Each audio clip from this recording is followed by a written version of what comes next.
Ngayong buwan ng Marso, ating pinapalakas ang boses ng bawat kababaihan. Dahil ang mga babae ngayon, hindi lang basta ilaw ng tahanan, kundi mga matatapang na lider na at kawani ng publiko. Kaya ngayong umaga, kikilalanin po natin ang isa sa mga pinakamahusay na babaeng abogado sa bansa na magtuturo sa atin kung bakit ang legal education ay para sa lahat.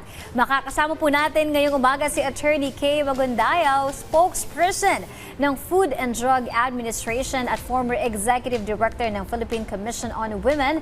Good morning, Attorney, and welcome po sa Rise and Shine Pilipinas. Good morning po sa ating mga tagapanood, Rise and Shine. Good morning, Attorney.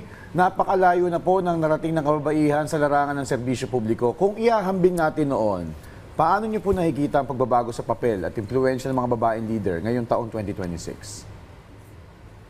Nako, no, kung ikukumpara po natin noon at ngayon, talagang malayo na yung narating ng mga kababaihan, especially sa public service. So, dati, madalas na limitado po yung role ng mga babae bilang leaders, they are policy makers, they are regulators, at mga professionals din po humuhubog sa mga desisyon ng gobyerno.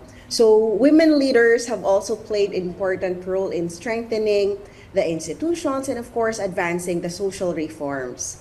So beyond the national politics, we have women leaders at the community level. So marami po tayong barangay officials na babae. Meron din po tayong mga educators, lawyers of course, doctors, health workers, and of course our civil society advocates. Sila po ang mga kababaihan that shape our local governance, our national governance, and our social services as well. So their leadership often emphasizes our community welfare. So malayo na po ang narating ng kababaihan patungkol sa leadership. Pero syempre mas marami pa tayong pwedeng marating, no? Kapag kasi mas marami ang babae sa decision-making table, alam po natin na magiging akma at may gender equality po ang ating mga governance na ipapatupad. Yes, Attorney. Ito naman po sa inyo pong pananaw, ano-ano po ba yung mga basic na batas na dapat talagang alam ng bawat Filipina para syempre masigurong hindi naaabuso o nadidiscriminate sa trabaho at komunidad? Nako, napakahalagang malaman ng ating mga kababaihan. Hindi lamang ng kababaihan, all genders. Halimbawa, violence against women and children. So ito yung nagbibigay ng proteksyon laban sa physical or emotional, psychological, or even economical abuse. Pangalawa po, isa sa importanteng malaman, ang Safe Spaces Act, o mas kilala natin sa Bawal Bastos Law. So ito po yung nagpo-protect against sexual harassment in the workplace, even on the streets, and even online kasi alam naman natin talamak ang ating paggamit ng mga social media platforms. So kasama po dito ang online. So kapag po alam ng babae ang batas, kakaroon siya ng kumpiyansa para ipaglaban yung kanyang karapatan. And siguro if I may add, meron din tayong mga special laws gaya ng Expanded Solo Welfare Act na nagbibigay din po ng mga benepisyo at proteksyon sa mga solo parents kagaya ng mga additional work leaves, mga flexible work arrangements, at iba pa pong mga government support program. So kapag po alam ng isang babae ang batas, hindi siya madaling maaabuso or hindi siya maaabuso. Okay. Attorney, may paniniwala ang karamihan na ang isang abogado daw dapat matapang at agresibo, kaya pang lalaki lang daw ito dahil ang babae daw ay masyadong emosyonal. Sa inyong karanasan, Attorney, from your perspective, ano pong opinion niyo dito? Yan.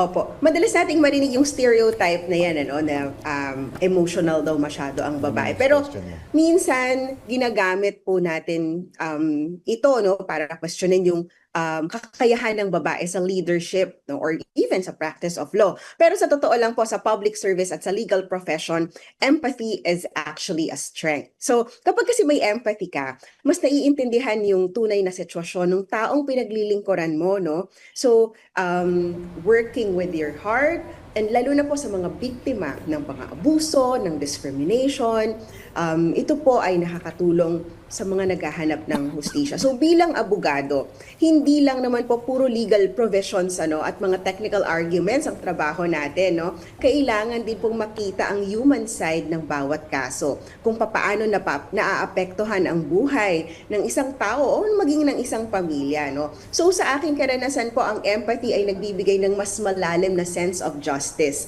para sa ginagawa nating trabaho. Ayun. For sure, attorney, madaming humahanga sa yung mga kababaihan. Siyempre, di ba? Like kung ano yung mga naging posisyon mo sa ating mga agency ng gobyerno. Pero sa tingin niyo po ba, gaano po ba kahalaga na nakakakita sila ng mga katulad niya o katulad niyo po na babae na nasa posisyon? At how do you use that po, yung inyong profession para magbukas ng pinto at mas mapalawak pa po ang mga programa para sa proteksyon ng mga kababaihan? Yes, actually, marami po talaga tayong tinitingala ng mga women in leadership, especially dito sa ating government, no. So when it comes to public service and then sa practice ng law, hindi lamang po ito tungkol sa posisyon or maging sa title na hinahawakan mo, no.